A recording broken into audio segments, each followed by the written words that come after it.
السلام عليكم.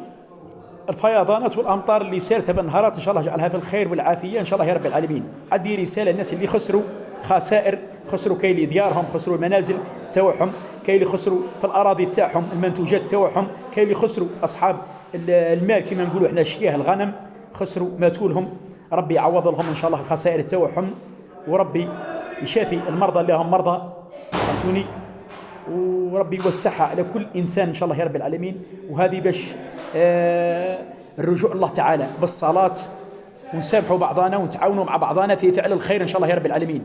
وتحيه الرجال الحمايه المدنيه اللي وقفوا وقفه زينه، وقفه ربي يحفظهم وربي يقويهم، رجال الحمايه المدنيه وجميع اللي تعاونوا، ناس ثاني بعض المواطنين اللي سرحوا حاشاكم حال المجيريه تاع الشوارع كاين اللي نقاوهم. وديما الفيضانات هذه والانتباه، ديما اصحاب النظافه، اصحاب تاع لوناما الخدامه ديما راقبوا المجيريه تاع الشوارع، يتغطوا بالحجر، يتعمروا، ديما نقوهم. وديما التوصيه للجميع والتعاون مع الجميع، فهمتوني، لازم التعاون ديما خاصه في حوايج الضرر، في وقت الضرر حاجه تعاونوا فيها، فهمتوني.